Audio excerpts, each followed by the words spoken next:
Je passe immédiatement la parole à François Graner, physicien et directeur de recherche au CNRS. Il est maintenant aussi un des spécialistes du Rwanda. Et donc, il va nous expliquer comment cette mutation s'est accomplie. Bonjour, non, je ne vais pas vous raconter ma vie en détail. Effectivement, je représente ici le point de vue du citoyen et je remercie donc beaucoup les organisateurs de me permettre de parler ici parce que je pense que c'est très important dans toute cette procédure contre l'IJ 1300 et puis le secret défense en général, d'associer non seulement les associations professionnelles mais aussi les associations de citoyens et donc cette journée pour moi est très importante. Alors, ici, je suis là, je suis membre d'une association qui s'appelle Survie, qui analyse et tente de faire évoluer la politique française en Afrique. Et un des enjeux importants sur lesquels moi je travaille, c'est le rôle de la France dans le génocide des Tutsis. Alors, je ne suis pas spécialiste du Rwanda, je suis spécialiste du rôle de la France dans le génocide des Tutsis, ce qui est quelque chose de très différent. Et l'enjeu de cette recherche-là, c'est de comprendre qui a fait quoi, quand et pourquoi, pour une raison très précise, c'est pour éviter que ça se reproduise, pour en tirer les leçons, puisque les leçons n'en ont jamais été tirées. Alors, à ce titre, de membre de l'association Survie travaillant sur ce sujet, j'ai rejoint un collectif qui s'appelle Secret Défense, un enjeu démocratique. Et donc là, je vais vous faire 3 parties, essentiellement. D'abord, vous parler de ce collectif, et ensuite, de parler plus spécifiquement du rôle de la France dans le génocide des Tutsis, du point de vue de l'accès aux archives civiles et de l'accès aux archives militaires. Même si moi, dans l'ensemble, les archives ne sont pas nos seules sources d'information. Les témoignages sont très importants pour quelque chose qui s'est passé il y a un quart de siècle, mais on va dire que l'aspect témoignage n'est pas central aujourd'hui. On peut en parler en privé si vous voulez. Alors, le collectif. Qui c'est? Il y a beaucoup de membres qui sont présents ici, que je salue. Et donc, on a fait une brochure qui est celle-là que vous avez en consultation sur la table là-bas. On en a quelques exemplaires si vous voulez. On peut en donner. Et on a un site qui s'appelle collectifsecretdéfense.fr. Essentiellement, ça regroupe une quinzaine d'affaires qui ont plus ou moins, depuis 1944 jusqu'à 2013, donc vous voyez qu'il y a toutes les limites d'âge, on est en dessous ou au-dessus de toutes les limites d'âge. Mais le point commun, c'est qu'essentiellement, à un moment ou à un autre, la justice a été entravée par un problème d'accès aux archives lié au secret défense. Voilà, c'est ça. Et c'est pour ça qu'on appelle ça secret défense, un enjeu démocratique. Ce n'est pas uniquement une question de justice, on va le voir.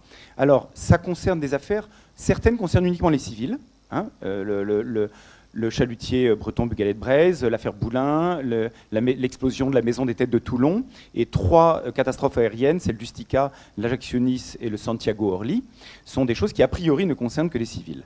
Et puis il y a toutes celles dont on a aussi évoqué aujourd'hui qui concernent le colonialisme ou le néocolonialisme. Je pense à l'affaire de Tiaroy, dont on a parlé, l'Algérie, Kidal, donc les journalistes de RFI tués au Mali, et puis bien sûr notre affaire, le génocide des Tutsis au Rwanda, pour lesquels on a 5 plaintes, enfin nous, d'autres associations ont actuellement 5 plaintes en cours contre des Français pour complicité de génocide, et dont ces plaintes se retrouvent entravées, comme d'autres du collectif, par les questions de secret défense. Et puis, dans le cadre du colonialisme ou du néocolonialisme, on a les affaires qui touchent des personnalités, en particulier des militants très en vue. Et là, je voudrais citer l'assassinat de Thomas Sankara, de Mehdi Ben Barka, de Maurice Audin, de Henri Curiel et du juge Bernard Borel à Djibouti.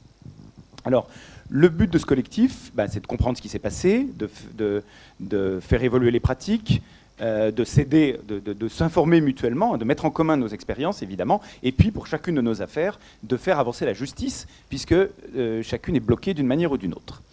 Il se trouve que, selon nos affaires, il y a des fois où on rencontre des juges qui sont plutôt enclins à aider les parties civiles, d'autres plutôt enclins à ne pas le faire. On a tous les aspects, mais dans tous les cas, à un moment, du fait du blocage de la justice, on est amené à passer par-dessus la justice et à activer les volets médiatiques ou politiques. Hein, et ça concerne quasiment toutes nos affaires. Et j'ai recensé au moins 5, mais il y en a peut-être plus, promesses présidentielles pleines de bonnes intentions, jamais suivies des faits.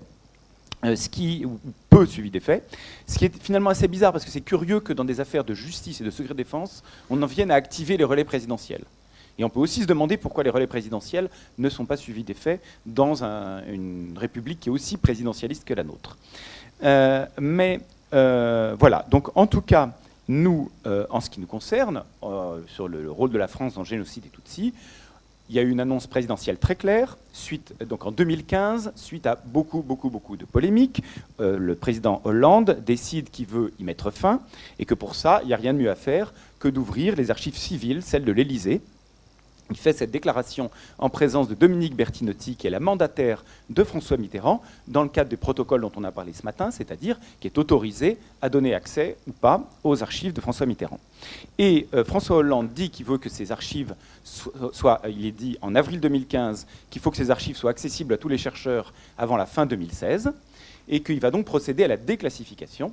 Et il dit je déclassifie 83 documents et je demande au ministère concerné par ces archives Mitterrand d'en faire de même. Puisque vous savez que ces archives Mitterrand, ça veut dire fonds des conseillers de Mitterrand stockés aux archives nationales, mais la décision de déclassification est faite par les services versants, ce qui concerne plusieurs ministères, Affaires étrangères, Défense et Premier ministre, en plus de l'Élysée. Et alors, la décision de Hollande elle-même est essentiellement du bluff, ou en tout cas du vide, puisque ces 83 documents sont soit inintéressants, soit déjà connus. Je vais vous en donner deux exemples qui vont illustrer un petit peu ce que la notion de surclassification. Il y en a une que j'aime bien, c'est quand le conseiller Afrique de Mitterrand lui écrit en une ligne, le document contient une ligne, c'est « Avec votre autorisation, demain je me rendrai à la messe en l'honneur du défunt président rwandais ». Voilà, ça, je viens de faire non seulement de violer un article du Code pénal, mais de vous rendre receleurs tous, et vous êtes tous donc susceptibles d'être traînés devant le tribunal correctionnel grâce à moi. Je vous remercie de votre solidarité d'ailleurs. Alors, je vais même récidiver, puisque je vais vous dévoiler un autre de ces secrets défense qu'il faut absolument cacher aux yeux du public, c'est quand les troupes françaises sont stationnées à ce qui s'appelait à l'époque le Zaïre, l'actuelle République démocratique du Congo, et s'apprête à entrer au Rwanda. Très logiquement, le ministre de la Défense, François Léotard, va les voir. Très logiquement, il est accompagné d'une centaine de journalistes dans ses bagages parce que c'est extrêmement médiatisé. Très logiquement aussi, le Quai d'Orsay demande à l'ambassadeur au Zaïre de prévenir les autorités zaïroises que demain, il va y avoir un ministre et une centaine de journalistes qui débarquent. Bien. Eh bien, demain, le ministre de la Défense viendra visiter nos troupes, vous en avertirez les autorités zaïroises. Ça, c'est classifié. Bien, il y a une centaine de journalistes qui sont au courant, mais c'est classifié. Bien. Alors, qu'est-ce qui se passe suite à la décision de Hollande ? Les ministères concernés font cette déclassification.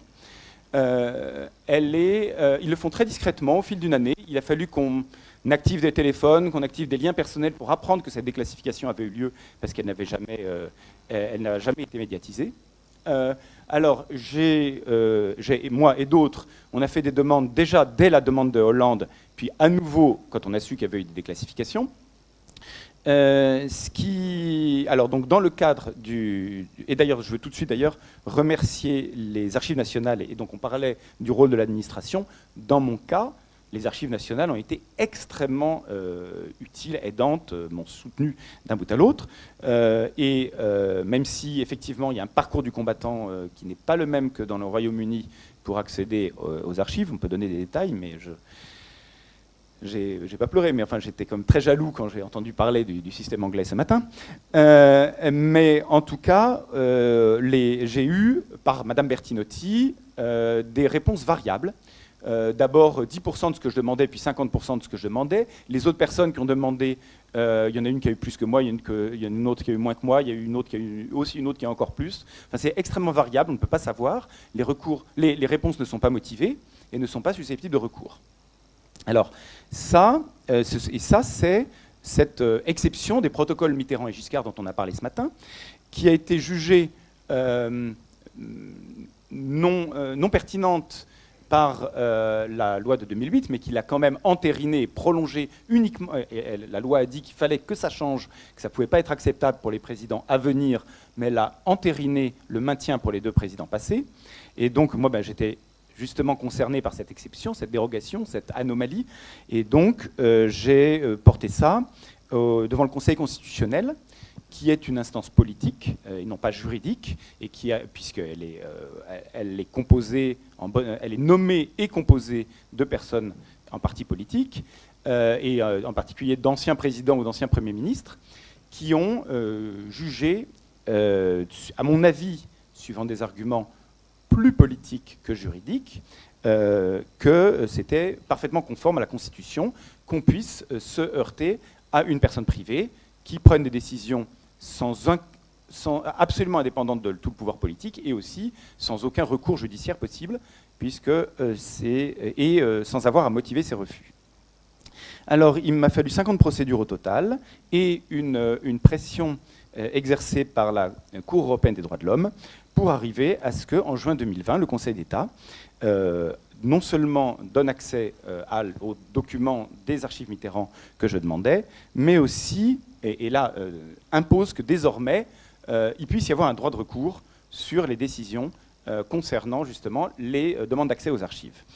Alors, c'était un petit peu, de mon point de vue, c'était trop tard parce que notre livre qu'on a écrit avec Raphaël Doridan et l'association Survie sur l'État français et le génocide des Tutsis, ce livre était déjà paru avec déjà beaucoup d'informations nouvelles, mais pas les toutes dernières qui étaient encore recelées par les archives nationales. Mais le Conseil d'État a bien fait l'effort de le faire avant la fin des 25 ans du mandat de Mme Bertinotti, pour justement pouvoir avoir à se prononcer. Et ce qui est très intéressant, c'est les attendus de la rapporteure publique, Madame Ilgic, que je remercie ici, mais c'est parce qu'elle m'a permis de consulter ces attendus, qui ne sont pas publics. Et donc je pense que c'est intéressant de les lire parce qu'ils concernent un certain nombre de choses dont on discute ici. L'intérêt légitime du demandeur à obtenir communication de ces archives nous paraît établi. Le fait qu'il soit membre d'une association qui se présente comme dénonçant toute forme d'intervention néocoloniale en Afrique et comme militant pour une refonte de la politique étrangère de la France sur ce continent n'affaiblit pas cet intérêt. Il renforce au contraire le sentiment que le demandeur entend, par ses travaux, alimenter le débat public sur le sujet, jouant ainsi un rôle auquel la Cour européenne des droits de l'homme accorde une protection particulière sur le fondement de l'article 10. Vous voyez la jurisprudence citée. Dans cette logique, la teneur du positionnement du demandeur, ici clairement critique, est indifférent. Au regard des droits et libertés que l'existence d'une possibilité de consultation anticipée des archives publiques contribue à assurer, il serait très contestable d'en réserver le bénéfice aux seules personnes dont on peut penser qu'elles entendraient faire des documents obtenus une restitution élogieuse. Ce qui veut dire deux choses, essentiellement, comme je l'interprète, d'une part que quand le débat public est d'intérêt clair, et là, la déclaration de François Hollande mettait évidemment ce débat public au-dessus de beaucoup d'autres choses, eh bien, il faut qu'on puisse avoir un accès large, et c'est important que l'accès soit large. La deuxième chose, c'est qu'il y a peut-être une pique plus ou moins déguisée contre le choix d'Emmanuel Macron de contourner l'obstacle en confiant l'accès aux archives, l'accès entier aux archives civiles et militaires à la commission présidée par Vincent Duclercq, et donc qui se déroulait au même moment qu'avait lieu cette décision du Conseil d'État. Alors, et au final d'ailleurs pour l'État actuel, justement suite à la fin de la commission Duclercq, maintenant ces archives Mitterrand sont disponibles et vous tous vous pouvez y aller sans difficulté maintenant, allez les consulter, avec même maintenant le droit de photographier, ce qui est quand même un très gros progrès de ce point de vue-là. Donc la question de ces archives civiles est relativement bien terminée, même si tout en parlant des archives civiles, Duclercq a eu accès, et la commission Duclercq a eu accès à une version non expurgée d'une lettre de Michel Rocard de 1997, qui n'a été publiée qu'en version expurgée, dans laquelle on voit que Rocard écrit à beaucoup de dirigeants de l'époque, Elisabeth Guigou, Hubert Védrine et d'autres, en 1997, il revient du Rwanda, il dit « Voilà les informations effrayantes que je viens d'apprendre, je vous demande de détruire immédiatement après l'avoir lu, le document que je vous envoie. Et actuellement, nous n'avons pas ces informations. Nous n'avons à part ces deux pages-là, tout le reste est disponible maintenant en ligne. Mais il y a donc deux pages noircies dont on ne sait pas ce qu'elles contiennent. Voilà. Ça, c'est pour les archives civiles. Maintenant, je vais passer aux questions d'archives militaires, toujours sur le rôle de la France dans le génocide des Tutsis. Alors là, il y a eu pendant des années des refus systématiques. Et on a donc demandé à rencontrer le service historique de la Défense pour essayer de définir une manière éventuellement de faire évoluer les choses. Et donc je remercie beaucoup mes interlocuteurs à ce service. Mais globalement, avant ou après le passage de la commission Duclercq, les refus continuent à être systématiques. Aussi, alors je ne vais pas parler des délais dans les archives civiles, mais les délais dans les archives militaires, c'est pareil. Je reçois en ce moment au compte-gouttes des réponses pour mes demandes de février, et qui sont au compte-gouttes, je reçois des refus systématiques. Sauf, très curieusement, les archives privées de François Léotard, que Vincent Duclercq pour lesquelles il n'a pas eu l'autorisation de consultation, et moi je les ai eues, je ne sais pas pourquoi. Donc j'ai pu réserver, avec 2 mois d'avance, ma place pour consulter les archives de François Léotard. Et puis, 2 jours avant, j'ai reçu un message de la direction de la mémoire et du patrimoine m'expliquant que non, il y avait une partie d'archives publiques dans ces archives de François Léotard et que donc je n'étais pas autorisé à les consulter. Donc le fait qu'elles soient publiques m'interdisait de les consulter, c'est la logique du système. Donc, et donc maintenant, je suis encore, donc après plusieurs mois, moi et les autres qui essaient de consulter, on est au niveau 0 de ce point de vue-là. Le progrès, il y a eu un progrès de 2 types. D'abord, l'inventaire, même l'inventaire, qui devait pouvoir permettre de déposer des demandes, était l'objet d'un gros problème d'accès. Il a finalement fuité dans Mediapart avant d'être finalement rendu public par Vincent Duclerc, par la commission Duclerc. Donc là, maintenant, on a au moins une possibilité de déposer des demandes de cote un peu plus facilement, quand même. L'autre chose, c'est que les documents consultés et cités par la commission Duclerc sont déposés aux archives nationales et peuvent être donc des copies, pardon, sont déposées aux archives nationales et donc plusieurs milliers de documents sur plusieurs centaines de milliers peuvent être consultés de cette façon-là. Donc on est sur quelques pourcents à peu près. Certains sont très intéressants, mais donc là actuellement je vais faire le recours à la commission administrative, à la commission d'accès aux documents administratifs, puisque c'est autorisé pour les documents militaires aussi. Et donc, je repars dans une série de procédures qui va peut-être durer longtemps. Je n'y vais pas seul, mais je serai très heureux si, éventuellement, à titre individuel ou associatif, des personnes ici présentes voulaient soutenir cette démarche, s'y associer d'une manière ou d'une autre, par un communiqué, par une aide pratique ou autre. Je voudrais quand même insister sur un point, c'est que, pour référence au système judiciaire, je voudrais dire que nos affaires bloquées en justice, et en particulier les plaintes sur le rôle de la France dans le génocide des Tutsis au Rwanda, on a une liste de documents demandés par les juges et refusés par l'armée au nom du secret défense. Cette liste de documents, sur demande de Vincent Duclerc, lui ont été fournis pour qu'il puisse les consulter, puisque lui avait un accès illimité. Bien. Nous n'avons eu aucun retour, et ces documents ne font pas partie des documents marqués comme consultés par Vincent Duclerc et disponibles aux archives nationales, et donc les juges n'y ont toujours pas accès. Voilà. Donc évidemment, ça entretient les suspicions. Ça ne peut que, qu'on soit de bonne foi ou pas, qu'on donne le bénéfice du doute ou pas, une attitude comme ça, évidemment, ne peut que contribuer à entretenir les polémiques et les suspicions. Et là, de ce point de vue-là, on n'y peut rien. Alors, pour résumer et tirer les grandes lignes, je voudrais dire que, oui, on peut dire que l'écriture de l'histoire est empêchée, hein, c'était le titre qu'on a donné à ma communication. L'écriture de l'histoire et la justice sont toutes les deux empêchées par le secret défense et les problèmes d'accès aux archives. Il règne, pour revenir sur l'intervention précédente, il règne, du point de vue du citoyen, quand on consulte des archives, on voit qu'il y a un grand désordre au niveau du secret défense, à cause de la masse de documents, à cause du manque de suivi, à cause du fait qu'il y ait des justifications souvent non fondées, probablement aussi un manque de formation des intervenants, mais la manière dont le caviardage est fait, par exemple, il est fait de façon assez large et de façon très désordonnée. Par exemple, une grande partie des documents, je peux reconstituer ce qu'il y a dessous parce que ça s'étalait dans la presse dès le premier jour, hein, dès le jour. Donc depuis 1994, toutes les informations sont dans la presse. Je ne sais pas pourquoi on caviarde ces choses-là actuellement. Il y a des choses très intéressantes. Alors là, je soumets ça aux juristes ou aux archivistes. Il y a une grosse masse de documents qui sont déclassifiés 2 fois. Vous avez le tampon de 2006, le tampon de 2021. C'est très intéressant, côte à côte. Je peux vous en montrer des jolis exemples. Ensuite, le fait que le secret défense a très peu à voir avec la défense des frontières, hein, malgré son nom. Ça, faut vraiment insister là-dessus. Hein. Moins de la moitié est lié au ministère des Armées, mais globalement, même ce qui est lié au ministère de la Défense, ça a très peu à voir avec la défense nationale. Hein. Dans mon sujet, il n'y a rien qui concerne la défense des frontières. Hein. Ensuite, l'enjeu pour nous, il n'est pas seulement sur le passé, il est vraiment pour le présent et pour le futur. C'est un problème de démocratie. C'est un problème de protection du secret des décisions gouvernementales.